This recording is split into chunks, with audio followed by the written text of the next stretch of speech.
Hello, everyone, and welcome to Schmidtless Live. I'm excited you're here. The show that we're going to be doing today is all about building your career in user experience design. I'm really excited. I've got Andrew Benson joining me from Straight Line Theory. He's been doing UX for about 3,000 years, or give or take.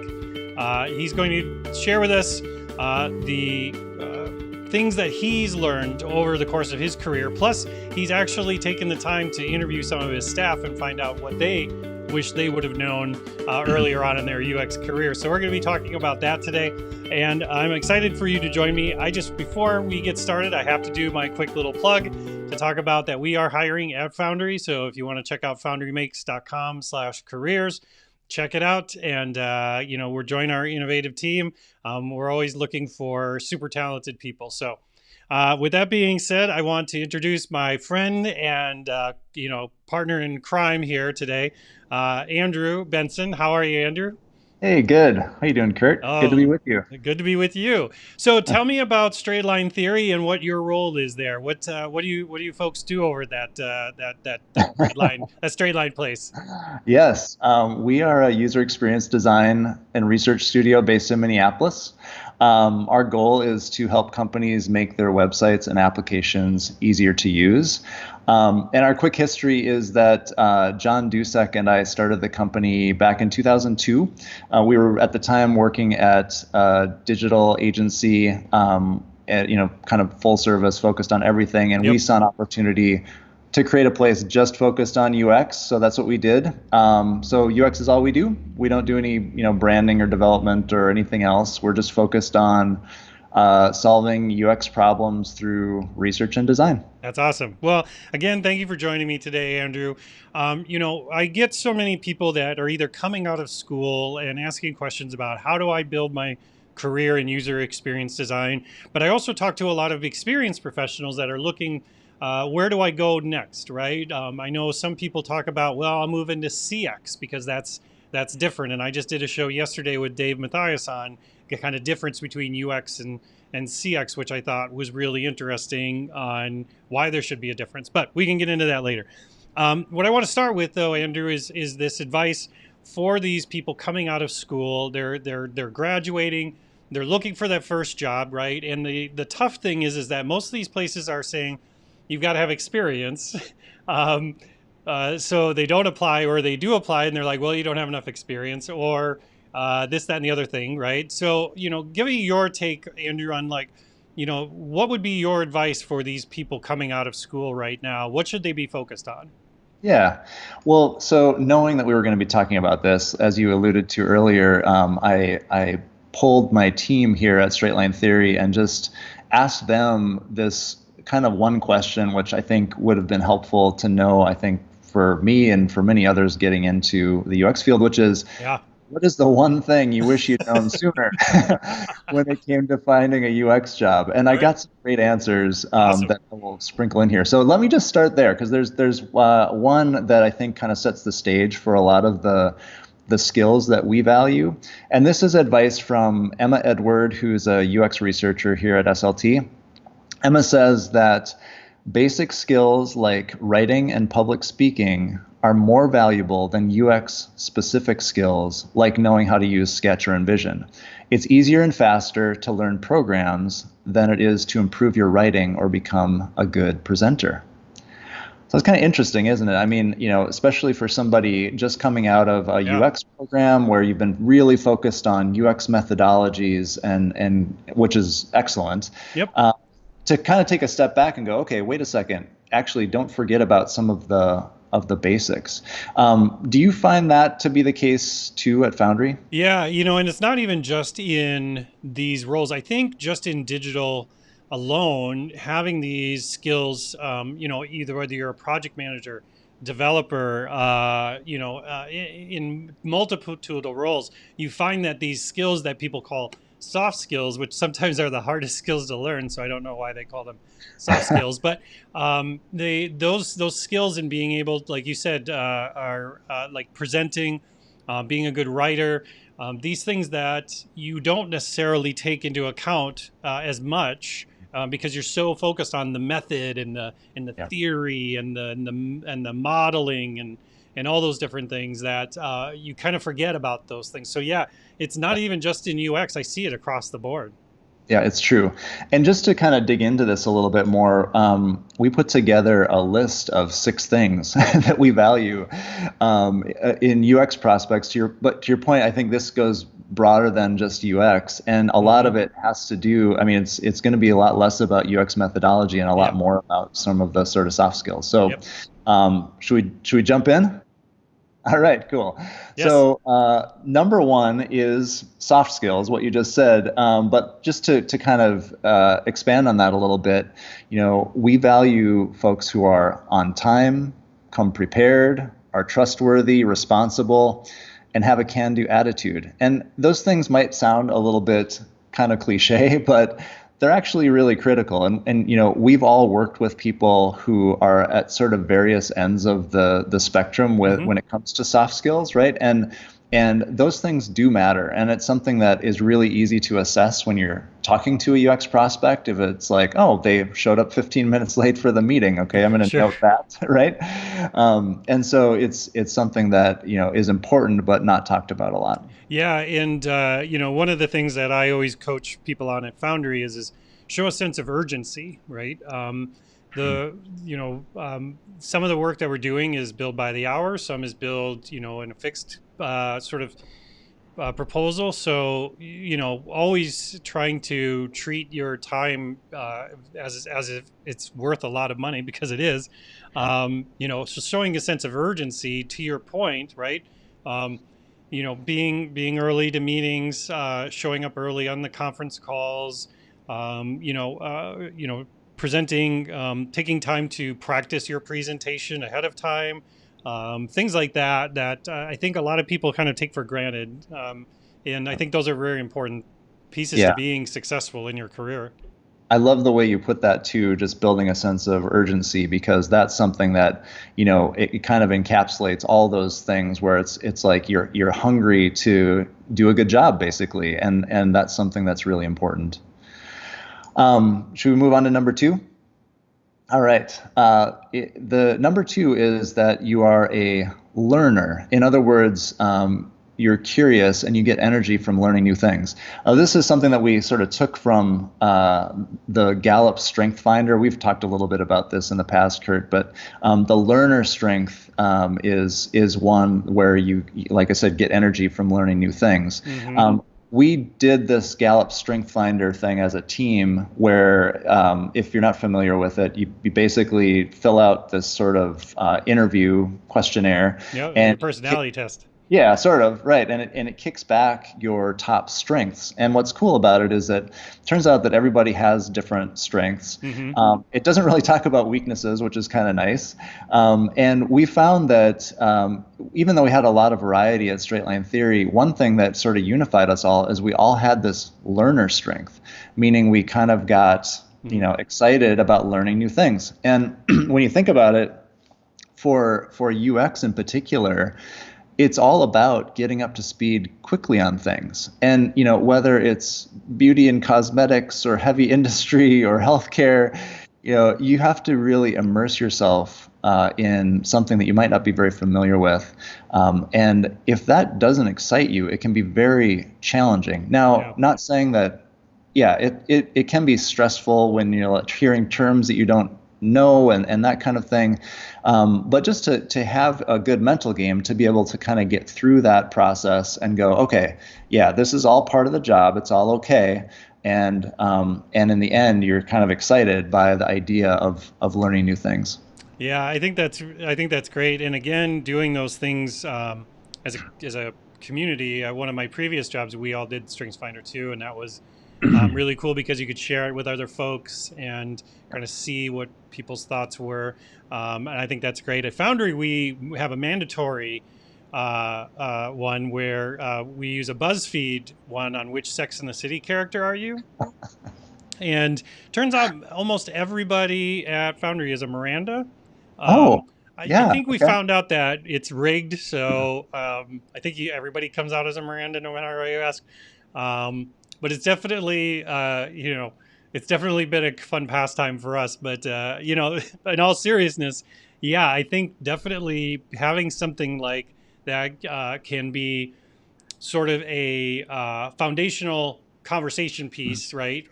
Because again, to your point, learner might mean something a little differently to other people, but kind of being able to spark that conversation, I think, is really powerful. Absolutely. Yeah, it really helped us a lot to all do that assessment and kind of understand what each other's strengths were. We still talk about it often, and you can kind of uncover sources of tension between team members because they, have different strengths and work through those. Um, thanks to that. So That's yeah, cool. that strengths finder is super helpful. And again, just that learner strength, getting energy from learning new things is Yep. is is very helpful. Next one, Next one. number three. This is a skill that we value, which is knowing how to collaborate, and specifically being able to help move ideas forward. And so, a real kind of simple way to think about this is when you and your friends are trying to find a movie to watch together, probably socially distanced these days. Yep. Um, are you helping to move that discussion forward, or Mm, do you shoot everything down? Because it's kind of easy to shoot things down, and that's not great when you're working with somebody trying to solve a UX problem. And it's something that you might not think about when you're collaborating with others, but it's really important when you're solving a UX yeah. problem as a team to hear what your colleagues are saying and then build on it rather than finding all the ways that it can't work. Well, it's like they do in improv classes, right? Where it's the yes and, right? That's exactly right. And Yeah. it's great you bring that up because we want to make a poster in our conference room actually that says yes and, because that idea of yes and is really a great model. And if folks aren't familiar with that, it comes from the improv world, and it's where you're improvising with another person. And rather than just, okay, they're saying something about being a certain type of character, and now you say something totally unrelated, you're really supposed to acknowledge what they're saying and then build on it. So that's the yes and. And that same idea works so well Hmm. when you're collaborating with others. The opposite is no but, right? Like no. Right. No, but my idea.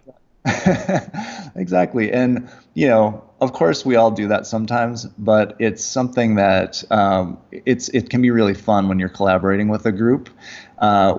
When everyone's on the same page as far as yes and we're moving ideas forward and building on each other. Hmm.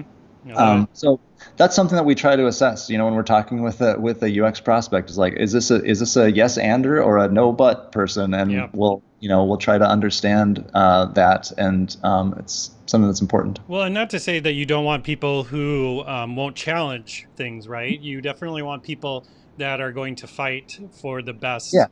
best outcome, but not fight for their best outcome, but fight Right. for the best outcome of the thing that you're working on, and being able to show that, right? Because sometimes we can get so wrapped up in our idea for change, and our bias really starts to shine through and can railroad other people where we think we're fighting the good fight, right? And I've said it at previous jobs, like I've been right a ton of times on a big pile of rubble, just standing on a big wasteland, and I'm sitting there right, Yeah. and not bringing other people along for that journey, or fighting to bring people along for that journey, and just fighting for your idea is kind of a mistake there, right? Absolutely. And I mean that what you said too about being it's not about saying agreeing to everything and saying literally yes to everything. The yes part is really just acknowledging what else is being said, Right. I really hear trying. you. I right? hear you. And trying to really wrap your head around what the other person is saying and what their idea is. Hmm. If you can't do that, it's really difficult. You know, if you're not even hearing your colleagues at that level, it's going to be really difficult to collaborate because then, like you said, you're just fighting for your own idea, and you know that's something where it's like, You're wasting everybody's time. yeah, you might as well not be collaborating. Exactly. Cool. All right. What's next on the list, Andrew? All right. So number four is, and you alluded to this earlier, that you are a good writer. We find that a good UX designer is also usually a good writer because the fundamentals are the same. It's about, you know, clarity, simplicity, you know, building an idea. And so this applies to everything, whether it's an email message or a big UX presentation. Hmm. It's the writing and that process of writing that can make or break a communication. I know you know this from you get a lot of emails from people, prospects who you know are interested in talking with you, and you see a lot of variety in the sort of quality of writing, even Yes. in that first, yeah. So it's something to keep in mind when you're you know reaching out to a potential employer. They're going to be you know reading that and actually evaluating the writing even at the beginning Yeah. from that sort of basic communication. Yeah, and to that point, I mean, I even see UX writer as a job in a number of organizations. UX writer is a position that's been growing over the last few years, right?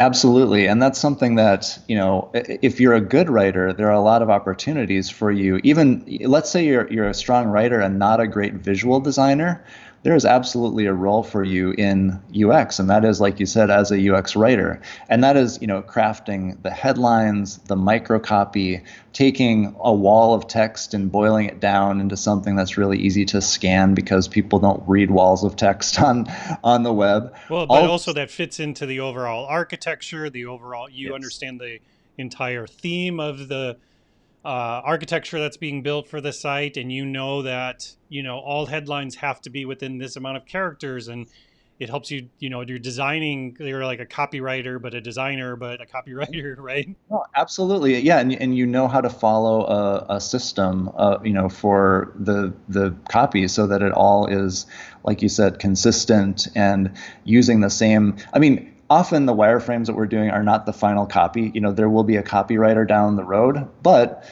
because we're creating prototypes and wireframes and then usability testing them, I mean, the words that you write are going to be exposed to people in a usability Yep. test, and so you have to care about the writing. And so that's something that you know it sort of can get overlooked Yeah. when people think about UX. They think about it more from a design perspective, but we value the writing just as much as we do the design piece. That's awesome. All right, cool. Let's move on. What are we at? Number All right, five? number five, All right. yeah. So this one you also alluded to earlier. This is that you're a good presenter.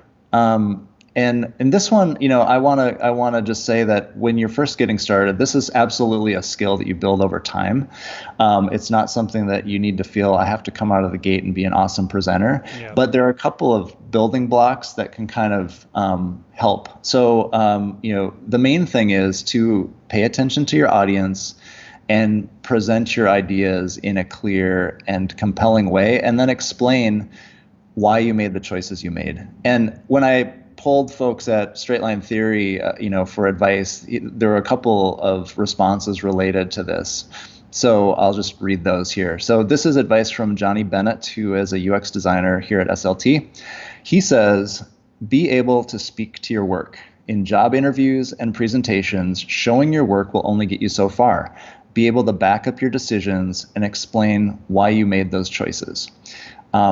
That's something that, you know, in an interview, when we're having somebody walk through their portfolio, you know, yes, we're evaluating the work, but we're also evaluating how they present the work. Mm-hmm. And, you know, are they presenting it from a, you know, it's rationale based on what the users wanted, or Yep. is it, you know, totally a subjective, I thought this was cool, you know. And so it's something that's really important.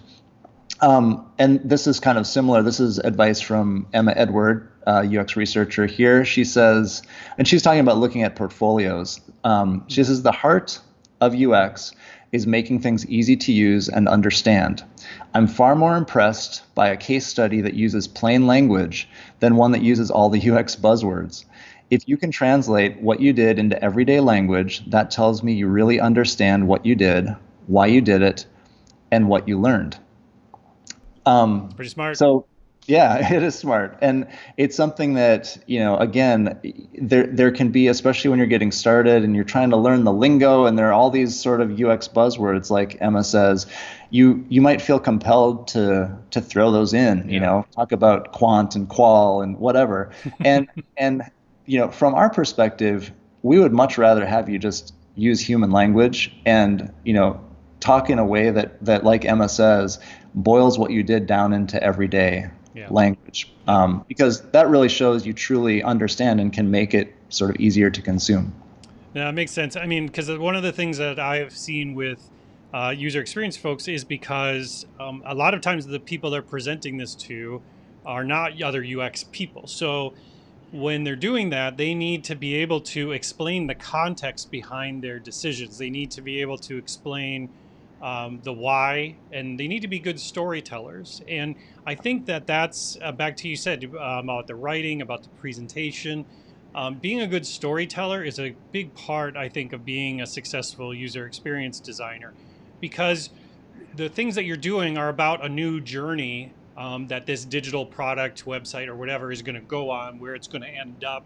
And a lot of people that you're presenting this stuff to, they don't see the end goal. They don't see the end goal as maybe as clearly as you do.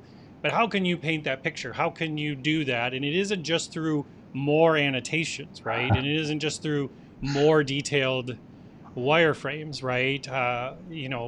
So I think right to your point and Emma's point that being able to speak to the journey that this work is going to go on and being able to explain that context is really impactful to getting people on board with your plans and your. Absolutely. I mean, that is spot on. You think about our clients are often, they're working with us for maybe like 1 or 2 hours a week because we've got a couple of checkpoints with them. Well, we've been working on their project all week for the last few weeks. So that checkpoint, you have to give them some context so that they, sort of bring them up to speed on what we're even talking about and why, Right. and all of those things kind of come into play when it comes to the presentations. And again, this is not something that you can just know, No, like it's something that you build over time. But it is important, and it's something that if you do have those skills coming out of the gate, it can give you a leg up. that's great. That's great advice. All right, let's move on to number six, Number Andrew. 6. Yes, this is the last in our list. And then after that, we have one secret tip. So, number 6 is that you think like a leader. And so, what we mean by this is that often the UX professional is looked at to lead when it comes to the thinking behind a website or application.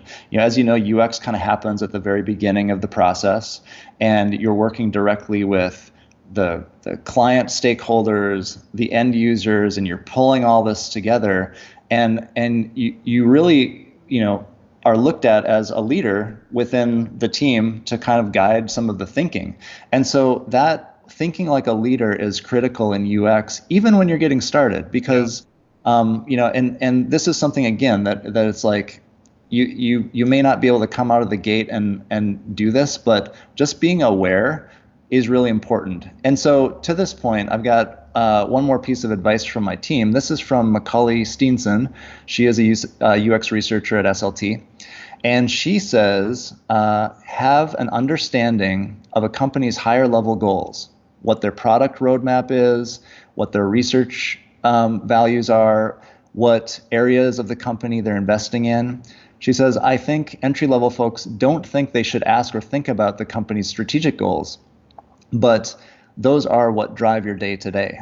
So this is smart advice. I mean, if you understand the business drivers of your client or your employer or the company you're interviewing with, you can make smarter decisions about where to focus your time and how to help. Yeah, I think, and I'm really glad you brought that up, Andrew, because with UX hiring managers for years, that's one thing that keeps coming up is understanding the business. is understanding. I've talked to UX people in, in sizable teams that don't even understand how the business makes money. Yeah. um, and they work there, like they actually work at that place. So to me, it's if you're going to be creating these things that are impactful, and you're going to have to tell a good story around how that impact is going to be there. You have to understand what the business impact is. And I don't necessarily mean just in dollar and cents. It could be from anything from brand to employee experience Yeah. to anything, right? Yeah. So for me, making sure that, yeah, you do spend some time, and especially if maybe you are a consultant type person, that you do spend some time researching the business, read some of the blog posts they post, go to social media, read some of the things they post on social media. Do they have some press releases? Do some Google searches. Don't just open up Sketch or Figma and start making wires. Like, spend a little time um, putting on the skin of that company a little bit, right? And understanding who those people are that live in there. I think it'll just help you make better decisions later on down the line, and also help you explain the decisions you did make, right? Yeah, absolutely. And this again is something that, can seem a little bit intimidating if you haven't worked at a company before, or, you don't feel like you have good, when we say, learn about the basics of the business, you're like, I don't even know what that means. Um, and this is something again that you can build over time. But the point is that it is about, okay, what does this company do? How do they do it? And can you just explain that in an elevator, to somebody using plain language? You need to be able to at least get to that point with any kind of project or client that you're working on, or anyone that you're interviewing with. I mean, if you're going to an interview and you're not sure exactly what the company does or how, that puts you at a disadvantage versus the next person who walks in the door and they've done their homework and they come in and they know exactly, they can start speaking to what's important to the potential employer. Yeah, and it's something I'm actually doing a video on this really soon, because I think it's one of the biggest mistakes that people make in interviews is not asking questions. And the reason why they don't ask questions is because they don't have questions to ask, right? Because Yeah. they didn't do that research. And there's a big difference between looking for a job and looking for a career or building a career. Yeah. Um, and I think, to your point, Andrew, taking it very seriously, the place that you're planning on spending the next year, 5 years, 20 years, I don't know, um, to do some research and understand what it is. Yeah, I get it. You need a job, you need money.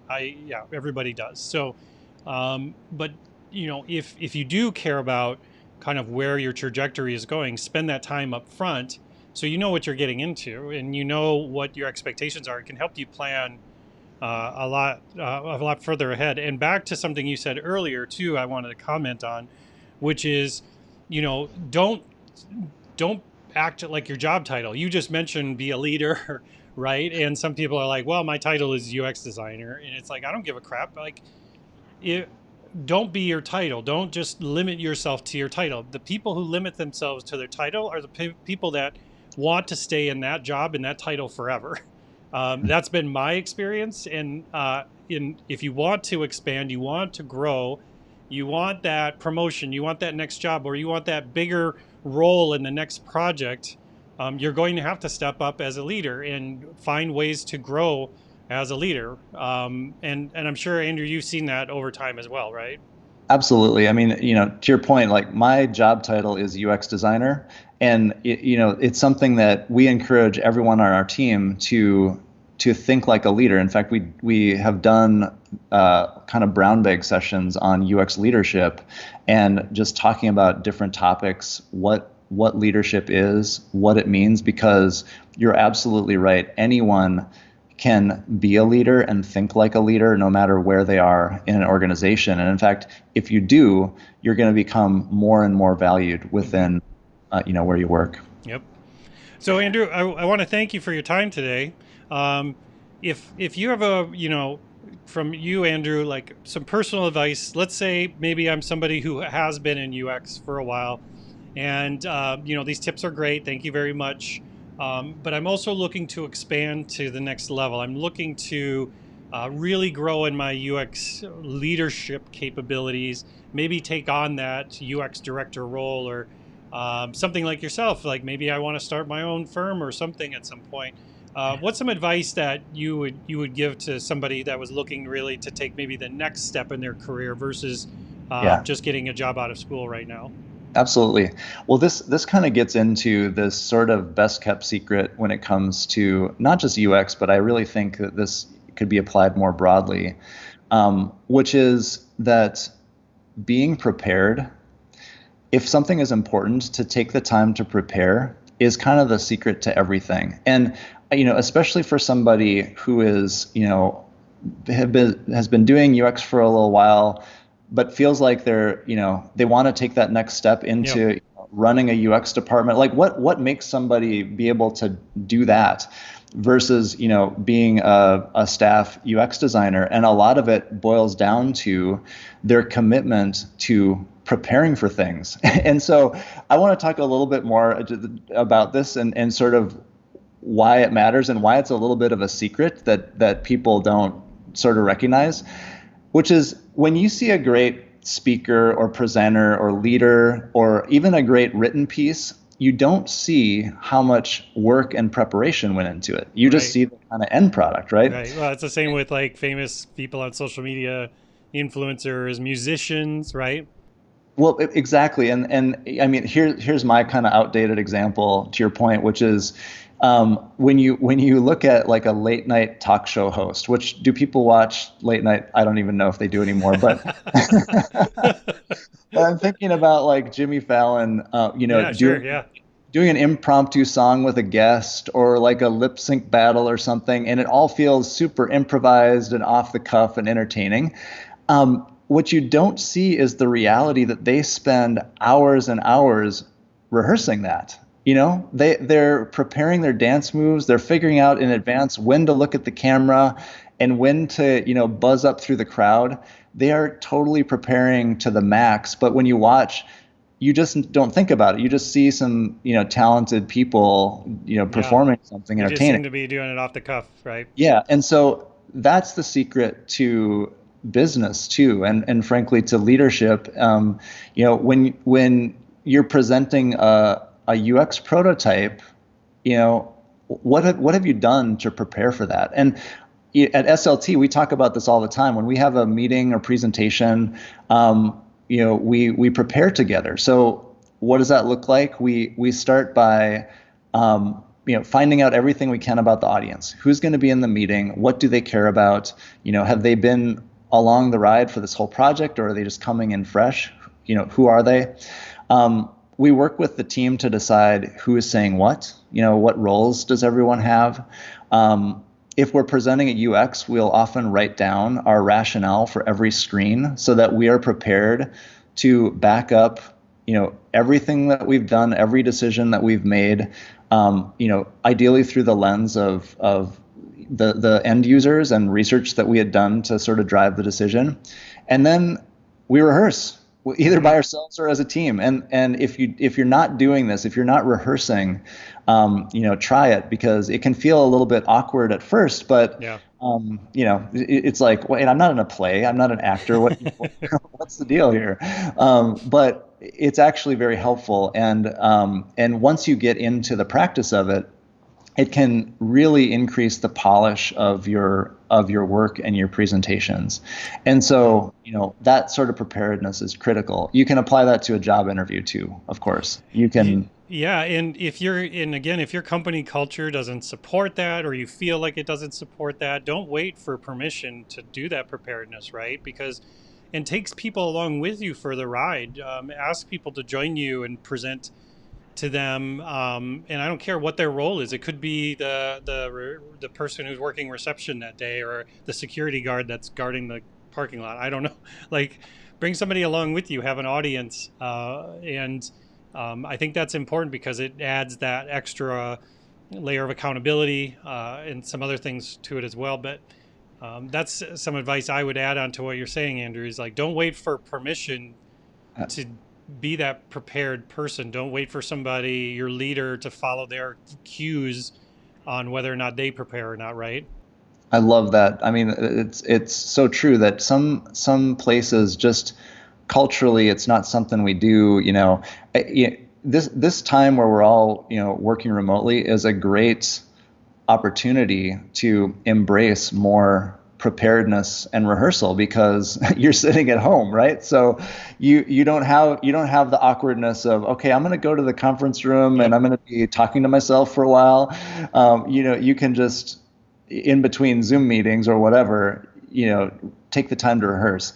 That more than anything, that sort of preparedness, whether it's a presentation or even just taking the time to craft your writing, if you're writing an email message, or of course in the actual, work itself, that is really kind of the secret sauce. If you want to elevate your work, is take that time, give yourself permission to do it because it's going to make you better.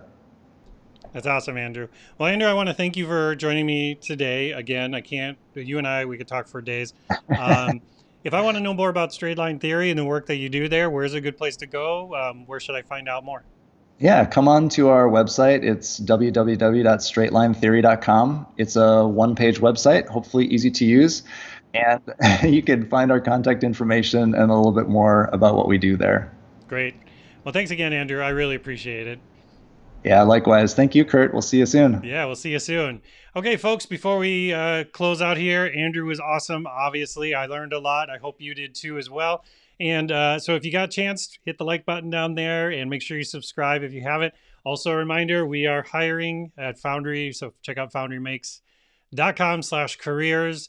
And like a reminder, we're going to be going live again later this week. So make sure you hit the notification button so you get notified when those times come up. So thanks everybody for joining me. I appreciate it. Have a great rest of your day. Bye.